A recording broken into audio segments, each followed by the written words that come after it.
Hello நண்பர்களே, 9th எபிசோடோட ஸ்டார்டிங்லயே நம்ம ஹீரோயினை பார்த்து மறுபடியும் உன்னை பார்த்ததுல ரொம்ப சந்தோஷம் அப்படின்னு சொல்றான். ரெண்டு பேரும் ஒரு ஹாஸ்பிட்டலுக்கு தான் வந்திருக்காங்க. பைபிள ரொம்பவே இம்ப்ரெஸ் பண்ற மாதிரி பேசுறான். ஹீரோயினுக்கே கன்ஃபியூஸ் ஆகுது, என்னடா நேத்து ஒரு மாதிரி பேசினா இன்னைக்கு ஒரு மாதிரி பேசிட்டு இருக்கானேன்னு யோசிச்சுட்டு இருக்கான். அப்போ நீ எதுக்கு இங்க வந்த அப்படின்னு கேட்கும்போது, நான் ஒரு ஸ்டோரியை கவர் பண்றதுக்காக வந்தேன். ஒரு ஸ்கூல் படிக்கிற பொண்ணுக்கு ஆக்சிடென்ட் ஆயிடுச்சாமா அப்படின்னு சொல்லும் போது ஹீரோ அந்த போட்டோவை காட்டுறா. இதை பாக்குற ஹீரோயினுக்கு ஷாக் ஆகுது. ஏன்னா ஆல்ரெடி ரெஸ்டாரண்ட்ல இந்த பொண்ணை அவ காப்பாத்த ட்ரை பண்ணும் போது அவளுக்கு சண்டை வந்திருக்கும். அப்ப டாக்டர் இந்த பொண்ணோட உடம்புல நிறைய இடத்துல பிராக்சர் இருக்கு. அது மட்டும் இல்லாம அந்த பொண்ணு ரொம்பவே ஸ்ட்ரெயின் பண்ணி ஓடி இருப்பாளாட்டு இருக்கு. பாடி ரொம்ப டீஹைட்ரேட் ஆயிருக்கு. அந்த பொண்ணுக்கு இப்ப ரெஸ்ட் தேவை அப்படின்னு சொல்லிடுறாரு. அந்த பொண்ணோட காலை பார்க்கும்போது ஹீரோக்கு தெரியுது ஷூ கூட இல்லாம அவ காட்டுத்தனமா ஓடி இருக்கா அப்படின்னு. ஹீரோயினுக்கும் இந்த பொண்ணு கூட ரெஸ்டாரண்ட்ல சண்டை போட்ட விஷயம் தான் ஞாபகத்துக்கு வருது. சரி, நானும் கொஞ்சம் அவசரப்பட்டிருக்க கூடாது, இந்த பொண்ணுக்கு புரியுற மாதிரி அட்வைஸ் பண்ணியிருந்தா இப்ப இந்த பொண்ணு இங்க இருந்திருக்க மாட்டா. பட் கவலைப்படாத, இதுக்கு காரணமானவனை நான் கண்டிப்பா பிடிப்பேன். நான் மட்டும் இல்ல, பக்கத்திலே டிடெக்டிவ் இருக்காருன்னு சொன்ன உடனே ஹீரோ வந்துட்டு நீ கேட்டு நான் பிடிக்காம இருப்பனாமா அப்படின்னு பேசிட்டு இருக்கான். ஏன்னா இப்ப பேசுறது செகண்ட் ஹீரோ தானே.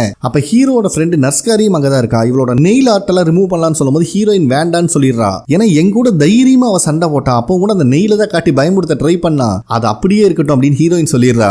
அதுக்கப்புறம் ரெண்டு பேரும் அங்கிருந்து வெளியே வந்துடுறாங்க. அப்ப ஹீரோ வந்துட்டு இன்னொரு முக்கியமான பர்சனை பார்க்க வேண்டியது இருக்குன்னு செகண்ட் ஹீரோ பக்கறதா கூட்டு வந்திருக்கான். இவளுக்கு தான் அவனை பத்தி நல்லா தெரியுமே. ஆமா, அன்னைக்கு கூட ஆக்சிடென்ட்ல இந்த திருட்டு பையன் தான் நான் கீழே விழுந்து அடிபட்டுச்சுன்னு சொன்னோன்னு இவனுக்கு கோவம் வந்துருது. ஏய், திருட்டு பையன்லாம் சொல்லக்கூடாது அவனை அப்படின்னு மிரட்டிட்டு இருக்கான். ஆனா ஹீரோயின் தான் ரிப்போர்ட்டர் ஆச்சே, திருட்டு பையன் சொல்லாம வேற என்னன்னு சொல்றது அப்படின்னு கேட்டோன்னு இவன்ட்ட பதிலே இல்ல. என்னதான் ஏத்துக்க மனசு கஷ்டப்பட்டாலும் அதுவும் உண்மைதான். அதுக்கப்புறம் செகண்ட் ஹீரோ வந்துட்டு ஏன்டா வாழ்க்கையில எந்த டிடெக்டிவ் நான் பார்க்க கூடாதுன்னு நினைச்சனோ அவன் பாடிக்குள்ளேயே இப்ப நான் வந்திருக்கேன். பரவாயில்ல, இதுவும் இன்ட்ரெஸ்டிங்கா தான் இருக்கு. ஆனா எப்படி நான் இவன் உடம்புக்குள்ள வந்தேன்னு யோசிச்சு பாக்குறான். ஃபர்ஸ்ட் டைம் நடந்த அட்டாக்ல இவங்க அந்த பிரிட்ஜ்ல இருந்து குதிக்கும் போது தான் செகண்ட் ஹீரோட சோல் இவன் உடம்புக்குள்ள வந்திருக்கும். இப்ப அந்த கார் ஆக்சிடென்ட்ல இருந்து ஹீரோயினை காப்பாத்தும் போது தான் சோல் வந்திருக்கு. பட் அதை சீரியஸா எடுத்துக்கல. அந்த லேடி சொன்ன 49 நாள்ல ஆல்ரெடி ஒரு வாரம் முடிஞ்சிருச்சு.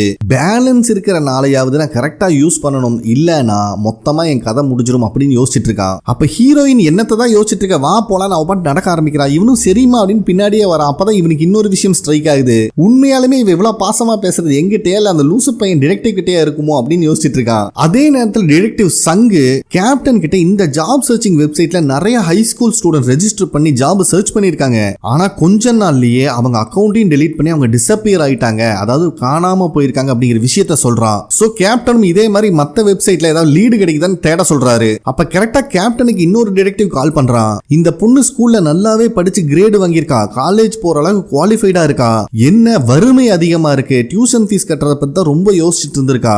2 நாளைக்கு முன்னாடி இந்த பொண்ணோட மொபைல்ல இருந்து அவங்க டீச்சருக்கு இதுக்கு மேல நான் காலேஜுக்கு போக விரும்பலன்னு மெசேஜ் வந்திருக்கு. அதுக்கப்புறம் இந்த பொண்ணு ஸ்கூலுக்கும் வரல. சோ இதெல்லாம் வச்சு பார்த்தா அந்த பொண்ணோட பாய் ஃப்ரெண்ட் சொன்னது உண்மைதான் அப்படிங்கிற விஷயத்த சொல்றான். அதுக்கப்புறம் அந்த பொண்ணோட பாய் ஃப்ரெண்டுக்கார ஒருத்தர் அட்டாக் பண்ணிருப்பான் பாத்தீங்களா, அவனை பாக்குறதுக்காக ஹீரோவும் ஹீரோயினும் வந்திருக்காங்க. இவன் வேற யாரும் கிடையாது, ரெஸ்டாரண்ட்ல அந்த பொண்ணு கிட்ட பேசி கமிஷன் கேட்டு இருந்திருப்பான் பாத்தீங்களா, அவன் தான் இவனை தான் பிளாக்மெயில் பண்ணி ஹீரோயின் துரத்தி விட்டுருப்பாங்க. சோ இப்ப இவன் கிட்ட அந்த பொண்ணோட போட்டோவை காமிச்சு விசாரிக்கும் போது எனக்கு இந்த பொண்ணு யாருன்னே தெரியாது, நான் இந்த பொண்ணை பார்த்ததே இல்லைன்னு சொல்லிடுறான். இதை கேட்கும் போது ஹீரோயினுக்கு செம ஷாக் ஆகுது. டே, நல்லா ஒரு டைம் மறுபடியும் பார்த்து சொல்றான், நானே ரெஸ்டாரண்ட்ல ஒரு 2 பேத்தி பார்த்தனே, இப்ப இந்த பொண்ணு தான்டா மிஸ் ஆயிருக்கா, அது மட்டும் இல்லாம உன்னை அடிச்சது இந்த பொண்ணோட பாய் ஃப்ரெண்டு தான் அப்படின்னு ஹீரோயின் சொல்லிட்டு இருக்கும் போது ஹீரோ நடுவுல பூந்து இன்னும் மிஸ் ஆன பொண்ணு கிடைக்கல அப்படின்னு சொல்றான். ஹீரோயினுக்கு வேற என்ன நடக்குதுன்னே புரியல. சரி, ஹீரோ ஏதோ பிளான் பண்ணிட்டான்னு மட்டும் தெரியுது. அதனால ஹீரோயினும் அதை அப்படியே சமாளிச்சிடறா. இப்ப அந்த பொண்ணு இன்னும் கிடைக்கலங்கிற நியூஸ் கேள்விப்பட்டோன்னே விக்டிம் கேர ரொம்ப கான்ஃபிடன்ட் ஆயிடுறான். ஏமா அடிப்பட்டதுல மண்டையெல்லாம் வலிக்குதுமா, எனக்கு எதுவுமே ஞாபகத்துக்கு இல்லை அப்படின்னு சொல்லும் போது ஹீரோ வந்துட்டு பரவாயில்ல சார், நீங்க ரெஸ்ட் எடுங்க, ஒன்னும் பேச தேவையில்லை அப்படிங்கிற மாதிரி சொல்லிட்டு ஹீரோயினை வெளியே கூப்பிட்டு போலான்னு ட்ரை பண்றான். பட் ஹீரோயின் வந்துட்டு டே, நான் இவனை அந்த பொண்ணு கூட பாத்துருக்கேன்டான்னு எவ்வளவோ சொல்லுவா. ஆனா இருந்தாலும் ஹீரோ வலுக்கட்டாயமா வெளியே கூப்பிட்டு வந்துடுறான். சோ இவங்க 2 பேரும் அந்த ரூம் விட்டு வெளியே போன உடனே அந்த விக்டிம் காரை யாருக்கோ கால் பண்ணி நீங்க சொன்ன மாதிரி டிடெக்டிவ் கிட்ட நான் சொல்லிட்டேன், அவனுமே என்னை நம்பிட்டான் அப்படிங்கிற விஷயத்த சொல்றான். அதே நேரத்துல ஹீரோயின் ஹீரோ கிட்ட சண்டை போட்டுட்டு இருக்கா. ஏன்டா அவன் ஒன்னும் தெரியலன்னு சொன்னா அப்படியே விட்டுட்டு வந்துருவியா, நான் பார்த்த ஹீரோ நீ கிடையாது அப்படின்னு சொல்லும் போது உள்ள இருக்கிற செகண்ட் ஹீரோ கோவம் வருது. அப்ப ஹீரோ பத்தி உனக்கு என்ன தெரியும் அப்படிங்கிற மாதிரி கேட்கிறான். நம்ம ஹீரோயினும் ஹீரோ சாதாரண ஆள் கிடையாது, எதையும் அவ்வளவு சீக்கிரம் விட்டு கொடுக்கவே மாட்டான், எந்த இடத்துல எந்த சிச்சுவேஷனை எப்படி ஹேண்டில் பண்ணணும்னு அவனுக்கு நல்லாவே தெரியும் அப்படின்னு சொன்னோன்னு செகண்ட் ஹீரோ கோவம் வந்துருது. இங்க பாரு, ஹீரோ நீ நினைக்கிற மாதிரி ஆளெல்லாம் கிடையாது, இன்னைக்கு எனக்கு மூட் அப்செட்டா இருக்கு, வீடு வரைக்கும் வந்து டிராப் பண்ண முடியாது, நீ நடந்து போடின்னு சொல்லிட்டு அவன் பாட்டுக்கு விறுவிறுன்னு போயிடுறான். அதுக்கப்புறம் ஸ்டேஷன்ல இந்த கேஸை பத்தி தான் எல்லாரும் டிஸ்கஸ் பண்ணிட்டு இருக்காங்க. அப்ப ஹீரோவோட பார்ட்னர் சங் இருந்துட்டு இந்த ட்ரீம் இன்டர்நேஷனல் அப்படிங்கிறது ஒரு டெம்பரவரி ஏஜென்சி மட்டும்தான். இவனுக்கு சொந்தமா வெப்சைட் கூட கிடையாது. மத்த வெப்சைட்ல தான் இவங்க நம்பர் பப்ளிஷ் பண்ணிருக்கானுங்க. கரெக்டா ஹை ஸ்கூல் முடிச்சு நெக்ஸ்ட் வேலைக்கு போகணும்னு எதிர்பார்க்கறவங்கள டார்கெட் பண்ணி ஏதாவது கம்பெனில டெம்பரவரியா வேலையும் வாங்கி கொடுத்துறானுங்க. ஆனா கொஞ்சம் மாசத்துல அந்த வேலையும் போயிருது. அதுக்கப்புறம் கூட இந்த கம்பெனிக்கு கொடுக்க வேண்டிய கமிஷன் அவங்க கொடுத்தாக வேண்டிய கட்டாயத்தில் இருக்காங்க. ஏன்னா அந்த மாதிரி தான் இவங்க அக்ரிமெண்ட்ல சைன் வாங்குறானுங்க. சோ உண்மையை சொல்லணும்னா கிட்டத்தட்ட படிப்பெல்லாம் முடிச்சு உண்மையான வாழ்க்கைக்குள்ள என்டர் ஆகிறவங்களை டார்கெட் பண்ணி அவங்க வாழ்க்கைனா என்னன்னு தெரிய ஆரம்பிக்கிறதுக்கு முன்னாடியே அவங்களை கடங்காரனாக்குறத இந்த கம்பெனியோட வேலை அப்படிங்கிற விஷயத்தை அவன் சொல்றான். சோ இவங்க எல்லாத்துக்குமே புரிஞ்சிருது இது ரொம்ப சீரியஸான விஷயம், இதை கண்டிப்பா கண்டுபிடிச்சே ஆகணும்னு. அப்ப கேப்டன் இருந்துட்டு அந்த பொண்ணோட லவ்வர் கூட யாரையோ மண்டையில் அடிச்சான்ல, அவன் தான் இந்த கம்பெனியோட பாஸான்னு கேட்கும்போது அவன் சும்மா டம்மி பாஸுங்க, உண்மையாலுமே மிஸ்டர் கிம்னு ஒருத்தர் இருக்கான், அவன் தான் இந்த கம்பெனியோட உண்மையான பாஸ் அப்படிங்கிற விஷயத்த சொல்றாங்க. இப்பதான் கேப்டன் நம்ம ஹீரோவை நோட் பண்றாரு. இது எதையுமே கவனிக்காம பைபிள எதையோ வரைஞ்சிட்டே இருக்கான். ஏன்டா இங்க ரொம்ப நேரமா தொண்டை தண்ணி வத்த கத்திட்டு இருக்கமே, கொஞ்சமாவது இங்க கவனிக்கலாம்லன்னு சொல்லும் போது தான் பையன் கொஞ்சம் சுதாரிக்கிறான். அப்ப அங்க இருக்கிற டிடெக்டிவ், என்னப்பா எப்பவும் போல சந்தோஷமா இல்லாம சோகமா இருக்கியே, இந்த மாதிரி ஒரு கேஸ் கிடைச்ச உடனே சந்தோஷத்துல காத்துல ஒரு 10 பஞ்சாவது விட்டுருப்பியே, இன்னைக்கு ஏன் டல்லா இருக்க அப்படின்னு கேட்கும் போது உள்ள இருக்கிற செகண்ட் ஹீரோ மனசுக்குள்ளேயே பேசுறான், இனிமேல் இந்த பாடியில இருந்து நான் எந்த நல்லது பண்ண போறது இல்லடா அப்படின்னு. சோ கேப்டனும் அந்த கம்பெனியோட உண்மையான பாஸ் கிம்ம கண்டுபிடிக்கணும்னு சொல்லி எல்லாத்தையும் அனுப்பி விட்டுறாரு. இப்ப நம்மளுக்கு இத்தனை நேரமா ஹீரோ மாங்குன்னு வரைஞ்சிட்டு இருந்ததா காட்டுறாங்க. அதுல என்ன வரைஞ்சா அப்படிங்கிறது அவ்வளவு கிளியரா இல்ல. ஆனா கடைசியா பலிக்கு பலி அப்படின்னு எழுதி வச்சிருக்கான். சோ பயவுல நல்லது பண்ணுவான்னு எதிர்பார்த்தா ஹீரோட பேரையே கெடுத்துருவானாட்டு இருக்கு. அதுக்கப்புறம் நம்ம ஹீரோ அங்கிருந்து வெளியே வரும்போது ஸ்டேஷன்ல இன்ஃபர்மேஷன் டிவிஷன் இருக்கிறத பாக்குறான். பயவுலைக்கு என்ன தோணுச்சுன்னு தெரியல, அதுக்குள்ள போலான்னு ட்ரை பண்ணும்போது ஒரு லேடி ஆபீசர் அதுல இருந்து வெளியே வராங்க. ஒரு நிமிஷம் ஜெர்க் ஆயிடுறான். என்னதான் இருந்தாலும் உள்ள இருக்க செகண்ட் ஹீரோ நல்ல பிளே பாய் ஆச்சே, பாரா இவ்வளவு அழகான போலீஸ்லாம் நம்ம டிபார்ட்மெண்ட் இருக்காங்களா அப்படின்னு சொல்லிட்டு அவகிட்ட ஒரு ஹெல்ப்பும் கேட்கறான். என்னடான்னு பார்த்தா ஒரு கேஸ் ஃபைல ஓபன் பண்ணி தர சொல்லியிருக்கான். இந்த லேடி ஆபீசரும் ட்ரை பண்ணா அது செக்யூரிட்டி போட்டு லாக் பண்ணி வச்சிருக்கானுங்கன்னு தெரிய வருது. இருந்தாலும் இவன் விடுற மாதிரி இல்ல, என்னம்மா இவ்வளவு அழகான பொண்ணுனால ஒரு கேஸ் ஃபைல் கூட ஓபன் பண்ண முடியலையா அப்படின்னு சொன்ன உடனே இன்னும் கொஞ்சம் மெல்ட் ஆகிறா. சரி ஓகே, 16 வருஷத்துக்கு முன்னாடி நடந்த ஆக்சிடென்ட் கேஸ் ஃபைல் இப்ப எதுக்கு பாக்குறீங்க அப்படிங்கிற மாதிரி அந்த லேடி ஆபீசர் கேட்கறாங்க. சோ இப்பதான் நம்மளுக்கே தெரியுது செகண்ட் ஹீரோக்கு அவங்க அப்பா கூட சின்ன வயசுல நடந்த ஆக்சிடென்ட் கேஸ் ஃபைல் தான் பார்க்க சொல்லியிருக்கான் அப்படின்னு. அதுக்கு ஹீரோ இருந்துட்டு அந்த விட்னஸ் எனக்கு ரொம்ப தெரிஞ்சவமா அதனாலதான் பார்க்க சொன்ன அப்படின்னு சொல்லி சமாளிச்சிடறான். சோ இந்த லேடி ஆபீசரும் ஏதோ தில்லாலங்கடி வேலையெல்லாம் பண்ணி அந்த கேஸ் ஃபைல ஓபன் பண்ணிடுறாங்க. அந்த விக்டிமோட பேரை பார்த்த உடனே இந்த லேடி ஆபீசர் இருந்துட்டு, சார் இதுக்கு முன்னாடி நீங்க ஒரு கேஸை சால்வ் பண்ணீங்கல்ல, அதுல வந்த விக்டிம் தான் இதுலயும் இருக்கா அப்படிங்கிற விஷயத்த சொல்றாங்க. இதை கேட்கும் போது செகண்ட் ஹீரோக்கு இன்னும் கியூரியாசிட்டி அதிகமாகுது.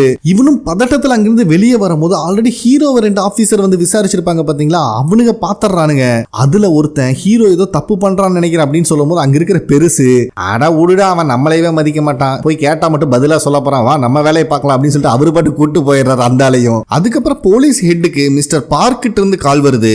அவரும் ஏதோ கிளாஸ்மேட் கிட்ட பேசுற மாதிரி பார்க் கிட்ட பேசிட்டு இருக்காரு. கவலைப்படாதீங்க, நீங்க சொல்லிட்டீங்கல்ல எல்லாத்தையும் நான் பாத்துக்கிறேன் அப்படின்னு. இந்த பார்க் வேற யாரும் இல்ல, அந்த ட்ரீம் இன்டர்நேஷனல் கம்பெனியோட உண்மையான ஓனர் தான் இவன். இவன் போனை கட் பண்ணும் போது தான் காட்டுறாங்க ஆல்ரெடி 2 டிடெக்டிவ் இவனை என்கொயரி பண்றதுக்காக அங்க வந்திருக்காங்க. அப்ப பார்க் இருந்துட்டு அந்த டிடெக்டிவ்ஸ் கிட்ட நீங்க சொல்றதெல்லாம் வச்சு பார்த்தா அந்த ஸ்கூல் பொண்ணுங்களுக்கு வேலையும் வாங்கி கொடுத்து அவங்களை கிட்னாப்பும் நான் பண்றேன்னு சொல்ல வரீங்களான்னு கேட்கும்போது அவங்களும் ஆமான்னு சொல்றாங்க.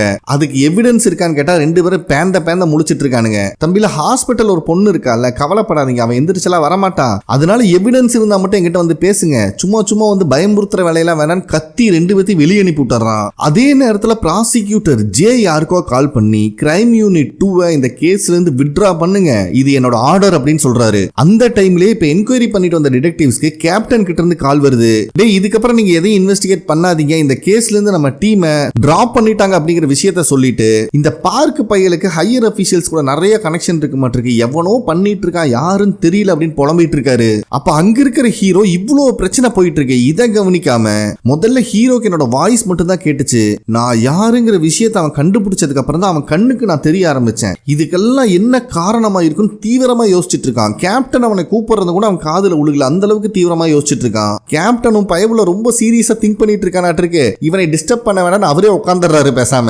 அது மட்டும் இல்லாம ஹீரோ கடைசியா க்ளோஸ் பண்ண ஆக்சிடென்ட் கேஸோட விக்டிம்ஸ் தான் 16 வருஷத்துக்கு முன்னாடி எங்க அப்பாவுக்கு நடந்த ஆக்சிடென்ட்லி விக்டிமா இருந்திருக்கான். இதுக்கு பின்னாடி ஏதாவது லூப் போல் கிடைக்குமான்னு ட்ரை பண்றான், இவனுக்கு எதுவுமே ஸ்ட்ரைக் ஆகல.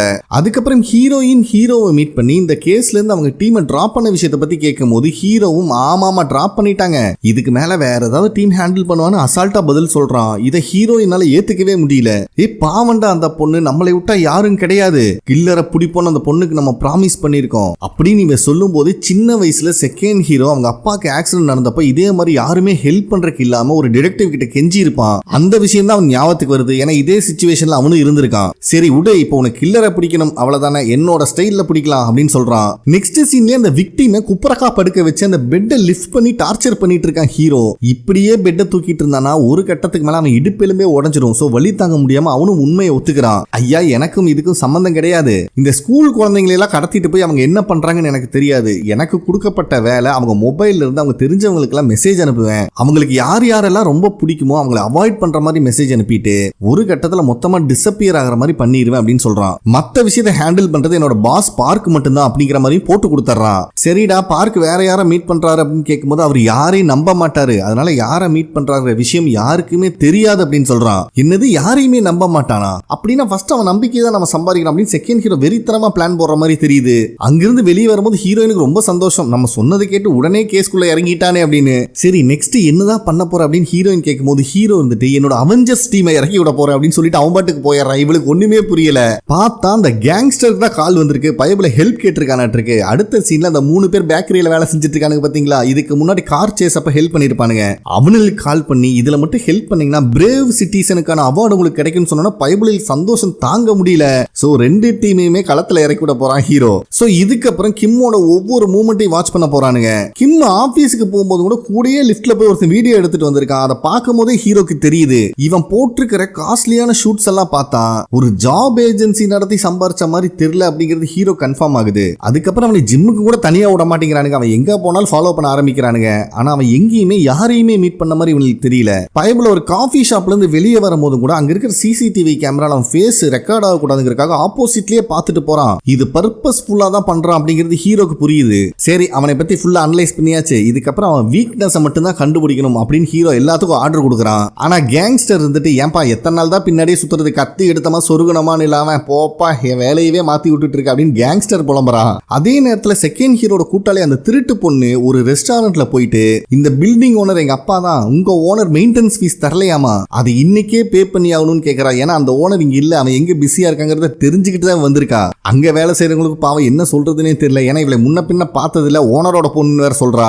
இவங்க இந்த கன்ஃபியூஷன்ல இருக்கும்போது கரெக்டா சங்க அங்க வந்துடுறான் ஹீரோட பார்ட்னர். அவனை பார்த்த உடனே விட்டா போதுதான் அங்கிருந்து ஓட ஆரம்பிச்சிடறான். ஒரு வழியே சங்கு மோளை பிடிச்சிடறான். என்ன ஞாபகம் இல்லையா, அன்னைக்கு கூட நான் ஒரு கையில அடிபட்டு இடிச்சிட்டு போனேன் அப்படின்னு இவன் பாட்டுக்கு வலிஞ்சிட்டு இருக்கான். ஆனா அரெஸ்ட் பண்ணதான் வந்திருக்கான்னு நினைச்சு அவனை டைவர்ட் பண்ணி விட்டு அங்கிருந்து தப்பிச்சிடறா திருட்டு பொண்ணு. நெக்ஸ்ட் டே பிக் பாக்கெட் அடிச்சிட்டு இருக்கும்போது கையங்காலமா ஹீரோ இவளை பிடிச்சிடறான். இவளுக்கு ஹீரோ நல்லாவே தெரியும். ஏன்னா செகண்ட் ஹீரோ அரெஸ்ட் பண்ணிட்டு போகும்போது பாத்துருக்கா. ஐயோ விட்டாம் போதுனா அங்கிருந்து ஓட ஆரம்பிக்கிறா. ஏன்னா உள்ள இருக்கிற செகண்ட் ஹீரோங்கிறது அவளுக்கு புரியல. அவனும் தடுத்து நிறுத்திட்டு ஏமா உன் பாய் ஃப்ரெண்டோட சர்ஜரிக்காக ஏமா இவ்வளவு கஷ்டப்படுற, கடைசியில் உன்னோட லைஃப் நீ கெடுத்துக்காத அப்படின்னு அட்வைஸ் பண்றான். ஆனா இதெல்லாம் அவ ஏத்துக்கிற மாதிரி இல்ல. அழகான பொண்ணு கிட்ட திருடக்கூடாதுன்னு நான் எத்தனை டைம் சொல்லியிருக்கேன் அப்படின்னு இவன் சொல்லும் போது செகண்ட் ஹீரோ இதே டைலாக் சொல்லிருப்பான். அதுதான் இவளுக்கு ஞாபகத்துக்கு வருது. ஐயோ இவன் ஏதோ பேசி மண்டை கழுவி நீ அரெஸ்ட் பண்ணிடுவானோ அப்படிங்கிற பயத்துல இருக்காவ. அப்ப ஹீரோ இருந்துட்டு கவலைப்படாத, நான் உன்னை அரெஸ்ட் பண்றதுக்காக வரல, உன்னோட டெக்னிக்கை யூஸ் பண்ணி எனக்கு ஒரு ஹெல்ப் பண்ணி ஆகணும் அப்படின்னு சொல்லி ஹெல்ப் கேட்கறான். நெக்ஸ்ட் சீன்ல இந்த திருட்டு பொண்ணு சிக்கன சிறுத்தை குட்டி மாதிரி ஒரு ட்ரெஸ்ஸை போட்டுட்டு ஜிம்முக்குள்ள என்டர் ஆகிறா. எல்லாரும் வாயை புழக்கிறாங்க. ஹீரோவும் இன்ஸ்ட்ரக்ஷன் கொடுத்துட்டு இருக்கான், எப்படியாவது அந்த கிம்ம உன் வலையில உழுக வச்சிருன்னு. அதனால இவளும் அவன் பக்கத்துல போய் என்னென்னமோ தில்லாலங்கடி பண்ணி பாக்குறா. ஆனா இந்த கிம் அவளை திரும்பியும் கூட பார்க்கல. ரொம்ப பொறுமையா இருந்தவன் ஒரு கட்டத்துக்கு மேல யாருமா நீ, ஆமா ஆய் போற மாதிரி கத்திட்டு இருக்க, தயவு செஞ்சு வாயை மூடிட்டு எக்ஸசைஸ் பண்ண அப்படின்னு மொக்க கொடுத்துட்டு போயிடுறான். சோ இந்த ஐடியாவும் ஃபெயிலியர் ஆகி போச்சு. ஹீரோ அதெல்லாம் பெருசா எடுத்துக்கல. இங்க பாரு எலும்பு கூடு மாதிரி ஆயிட்டு போற, தயவு செஞ்சு தின்னு உடம்பையாவது தேத்து அப்படின்னு கொஞ்சம் காசை கொடுத்துட்டு போறான். இவளுக்கு வேற செம காண்டாகுது. இவன் அழகா இருக்கான்னு சொல்லலைனாலும் பரவாயில்ல, எலும்பு கூடு மாதிரி இருக்கான்னு சொல்லி அவமானப்படுத்தி விட்டா மச்சான் அப்படிங்கிற கோவத்துல இருக்கா. சோ இந்த கிம்முக்கு லேடிஸ் வீக்னஸ் இல்ல. அதனால ஹீரோ மறுபடியும் ஹாஸ்பிட்டலுக்கு அந்த விக்டிமை தான் வந்து பார்த்து ஒரு மெசேஜ் அனுப்பணும் அப்படின்னு சொல்றான். அதே டைம்ல கிம்மோட மொபைலுக்கு ஒரு மெசேஜ் ரிசீவ் ஆகுது இந்த விக்டிம் கிட்ட இருந்து. இதுக்கு மேல இங்க இருந்தா எனக்கு ஆபத்து, என்னோட ஷேர் எடுத்துட்டு நான் போறேன் அப்படின்னு மெசேஜ் அனுப்பியிருக்கான். கிம் அதை கேஷுவலா நினைச்சிட்டு யாருக்கோ கால் பண்றான். அந்த சைடு போன் அட்டன் பண்ணவங்களும் அவன் பணத்தை எடுத்துட்டு இங்க இருந்து ஓடிட்டான் அப்படின்னு சொல்றாங்க. எவ்வளவு பணட்டா போச்சுன்னு கேட்கும்போது மொத்த பணத்தையும் வாரி தின்னுட்டு போயிட்டான் அப்படிங்கிற விஷயத்த சொல்றாங்க. இவன் மூஞ்சியே மாறிடுது. மொபைல் எல்லாம் தூக்கி போட்டு வெறித்தனத்துல உடைச்சிட்டு இருக்கான். இவனும் அறக்க பறக்க ஹாஸ்பிட்டலுக்கு வந்து பாக்குறான். ரூம் எம்டியா இருக்கு. அதுக்கப்புறம் அந்த 3 பேர் கொண்ட முட்டாள் கேங்க தான் காட்டுறாங்க. பிரேவ் சிட்டிசன் அவார்டு கிடைக்கும்னு சொல்லி ஹீரோ கூப்பிட்டு இருப்பான்ல, அவங்களே தான். கழுத வயசாச்சு பேப்பர் ராக் சிசர் கேம் விளையாண்டு இருக்காங்க. என்னடான்னு பார்த்தா இதுல தோத்து போறவன் தான் கிம்மோட கார் முன்னாடி விழுந்து அவன்கிட்ட பணம் கொடுக்குற மாதிரி டிராமா போடணும். இதுதான் இவங்களோட பிளான். சோ இவனுக்கு எதிர்பார்த்த மாதிரி காரும் வருது. மத்த 2 பேர் சொல்றானுங்க நம்பர் பிளேட்டை கன்ஃபார்ம் பண்ணி குதிடா அப்படின்னு. ஆனா இவன் இருந்துட்டு தம்பி போங்க தம்பி, ஊர்ல போய் நம்மளை பத்தி கேட்டு பாருங்க, 3 கிலோமீட்டருக்கு முன்னாடி வரும்போதே மூக்க வச்ச மோப்ப முடிச்சு கண்டுபிடிப்போம்ல அப்படின்னு சொல்லி ஒரு கார் முன்னாடி விழுந்துடுறான். பார்த்தா உள்ள இருந்து ஒரு தாய் கிழவி எந்திரிச்சு வருது. பயபுலைகளுக்கெல்லாம் ஷாக் ஆகுது. இவனுக்கு உழுக வேண்டிய கார் நம்பர் 6727, இவன் உழுந்தது 6121. ஐயோ ஆத்தா, தூரமா இருந்து பார்க்கும்போது 7ஆம் நம்பர் 1ஆம் நம்பர் மாதிரி தெரிஞ்சிருச்சே அப்படின்னு மட்டையாயிடுறான். சோ இதுக்கப்புறம் இவனை யூஸ் பண்ண முடியாது. அதனால இன்னொருத்தன் களத்துல இறங்குறான். நட் ரோட்ல ஒரு கார் வரும்போது நகுராம நிக்கிறான். பார்த்தா கார் வளைஞ்சு போயிருது. அட போங்கடான் திரும்பி வரும்போது இன்னொரு கார் இவனை அடிச்சு தூக்குது. பார்த்தா உண்மையாலுமே இதுதான் கிம்மோட காரு. பயபுள்ள வலிப்பு வந்த வான்கோழி மாதிரி துள்ளிட்டு கிடக்குறான் நடு ரோட்ல. கிம்மு வந்து இவனை எழுப்பலாம் ட்ரை பண்றான். இவன் கண்ணை முழிச்சு கிம்மோட மூஞ்சியை பார்த்த உடனே இவனுக்கு அடிப்பட்டதெல்லாம் மறந்து போச்சு. அப்பாடா கிம்மோட கார்ல தாண்டா அடிபட்டிருக்கும் அப்படின்னு சந்தோஷத்துல சிரிச்சிட்டு இருக்கான் நாய்.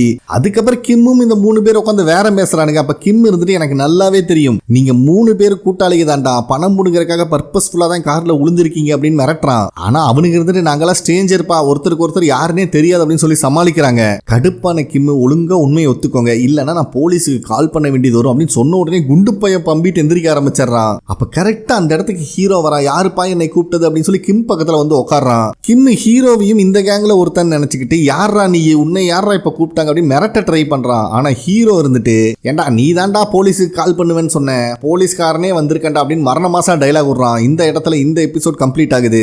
ஓகே ஃப்ரெண்ட்ஸ், கண்டிப்பா உங்களுக்கு பிடிச்சிருக்கும் நம்புறேன். நெக்ஸ்ட் எபிசோட்ல மீட் பண்ணலாம். நன்றி.